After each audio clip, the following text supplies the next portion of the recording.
හරි ඉතින් දැන් අපි අපේ මේ බෑග් එක අපි අරගෙන බලමු. මේක ඉතින් හොඳ හයිය පවුච් එකක්. මේක අපිට ට්‍රැවලින් කරද්දී අරන් යන්නත් පුළුවන්. මෙතනින් මේකේ සිප් එක තියෙනවා.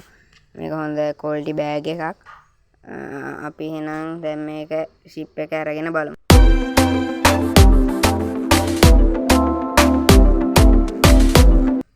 හරි දැන් අපි ඉතින් මේ සිප් එක අරගෙන ඉවරයි. දැන් අපි බලමු මේකේ තියෙන්නේ මොනවද කියලා.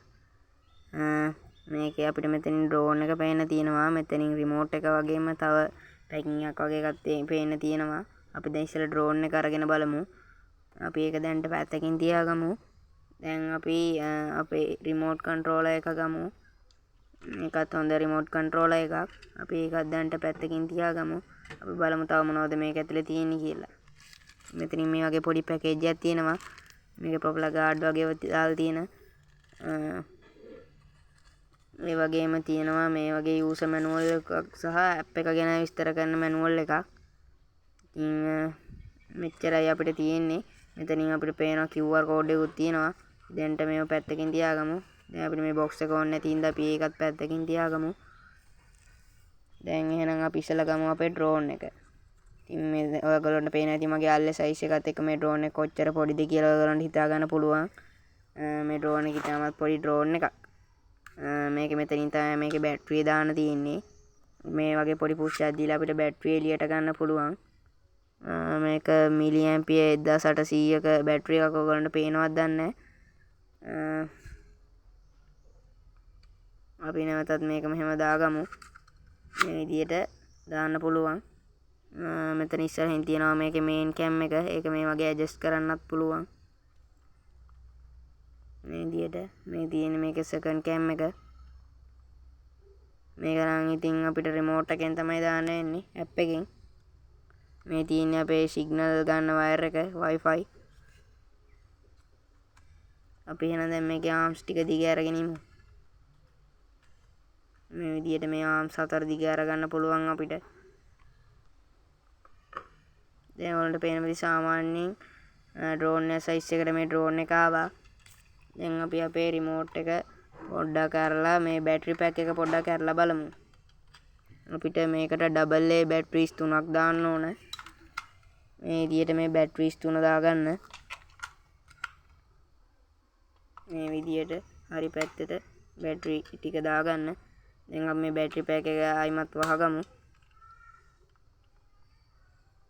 හරි. මේ වගේ මේකට ඇන්ටනස් දෙකක් ඇවිල්ලා තියෙනවා. මේවා නම් ප්ලාස්ටික්. අපි එහෙනම් දැන් ඩ්‍රෝන් එක පොඩ්ඩක් අරගෙන ඔන් කරලා බලමු. මේ විදියට මේ පවර් බටන් එක උඩ තප්පර කීපයක් ප්‍රෙස් කරගෙන ඉද්දි මේ ඩ්‍රෝන් එක ඉබේම ඔන් වෙන්න ඕන. අපි ඉස්සලාම බලමු මේ පැක් එකේ මොනවද තියෙන්නේ කියලා. මේ විදියට ප්‍රොපෙලර් ගාඩ් ඇවිල්ලා තියෙනවා අපට පේනවා. මේ විදියට ප්‍රොපෙලර් ගාඩ් 4ක් තියෙනවා. හරි ඊට පස්සේ අපි බලමු තව මොනවද මේක ඇතුලේ තියෙන්නේ කියලා. මේ වගේ ප්‍රොපෙලර්ස් වගේම USB කේබල් එකක් තියෙනවා. මේ වගේ micro USB to micro USB cable එකක් තමයි අපිට පේන්න තියෙන්නේ. අපි ඊළඟට බලමු මොනවද මේක ඇතුලේ තව තියෙන්නේ කියලා. මේකට අපිට අමතරව තව ප්‍රොපෙලර්ස් 4ක් වගේම ස්ක්‍රූ ඩ්‍රයිවර් එකකුත් හම්බ වෙනවා. මේ තියෙන්නේ ප්‍රොපෙලර්ස්. මේ තියෙන්නේ මිනි ස්ක්‍රූ ඩ්‍රයිවර් එක. මේක නම් පොඩි. හරි. එහෙනම් දැන් අපි අපේ මේ ඩ්‍රෝන් එක ගැන පොඩ්ඩක් බලමු. මේ ප්‍රොපෙලර් ගාඩ් ටික අපි ඉස්සෙල්ලාම ඩ්‍රෝන් එකට හයි කරගෙන ඉමු. මෙන්න මේ විදියට මේ ලොක්ස් දෙකට මේ ප්‍රොපෙලර් ගාඩ් එක සෙට් වෙන්න තියෙන්නේ මේ විදියට. ඉතින් මේ විදියට මේ ගාඩ්ස් වලට දාගන්න පුළුවන්. ප්‍රොපෙලර් ගාඩ්ස් දාගන්න පුළුවන් මේ ඩ්‍රෝන් එකට. මේ විදියට මේ හතරම දාගන්න ඕගොල්ලෝ. ඉතින් මේකත් දාගෙන ඉමු. අනිවාර්යෙන්ම ඔයගොල්ලෝ මතක ඇතුව මේ ප්‍රොපෙලර් ගාඩ් දාගෙන යන්න. එතකොට මේකට වෙන ඩැමේජ් එක අපිට පොඩ්ඩක් අඩු කරගන්න පුළුවන්. හරි දැන් අපි පොඩ්ඩක් අපේ රිමෝට් එක බලමු. මේක තමයි අපිට උඩට පල්ලෙහාට ගන්න ජොයිස්ටික් එක. ඒක වගේම මේක දෙපැත්තට කරාම වටේට රොටේට් වෙනවා. මේකෙන් තමයි අපිට ඉස්සරහට පස්සට පැත්තට වගේ යන්න තියෙන බටන් එක. ඉතින් මේ ඇරෝ බටන් වලින් වෙන්නේත් ඉතින් මේක හුළඟට එමෙද්දි මේ වෙන එක තමයි මේ තියෙන්නේ පවර් බටන් එක. මේ ඇරෝ බටන් 4 තමයි ඩ්‍රෝන් එක හුළඟට යනවා නම් ඒ යන දිශාවට විරුද්ධ පැත්තේ බටන් එක ඉබුවට පස්සේ මේක එක තැන නතර වෙලා තිබෙනවා. ඉතින් මේකේ උඩත් මේ වගේ බටන්ස් තියෙනවා. GA බටන් එක. ඕකට නම් කියන්නේ ඉමර්ජන්සි බටන් එක කියලා. ඒ වුණාට ඒක වැඩක් නැහැ. මෙතනින් නම් තියෙන බටන් එක මම හරියට දන්නේ නැහැ. මේක නම් 360 ෆ්ලිප් එක ගහන බටන් එක. හරි. මේ ඩ්‍රෝන් එකේ රිමෝට් එක ගැන නම් එච්චර අපිට වැඩියෙන්ම කියන්න තියෙන්නේ. හරි. මෙන්න මෙතනින් තමයි අපේ ෆෝන් එක දාන්න තියෙන්නේ. කැමරේකින් බලද්දී මෙතනින් තමයි ෆෝන් එක රඳව ගන්න තියෙන්නේ. ඒකත් ඒ විදිහට තියෙනවා. අපි එහෙනම් දැන් මේ අපේ ඩ්‍රෝන් එක පොඩ්ඩක් මේ පවර් බටන් එකෙන් ඔන් කරගෙන ඉමු. මේ පවර් බටන් එක උඩ තප්පර කීපයක් ප්‍රෙස් කරගෙන ඉන්න තියෙන්නේ. එතකොට මේක නිකන් ඔන් වෙනවා.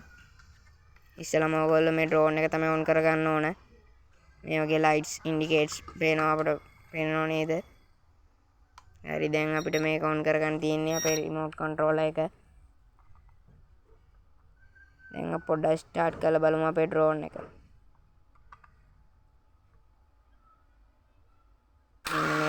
මේ ස්ටික් එකට අර ඉස්සරහට කරන්න තියෙන්නේ. එතකොට මේක නිකන් ඔන් වෙනවා. හරි. අපි දැන් එන මේ රිමෝට් එක නැවත පවර් ඔෆ් කරගෙන ඉමු. ඩ්‍රෝන් එකේත් අපි පවර් එක ඔෆ් කරගමු.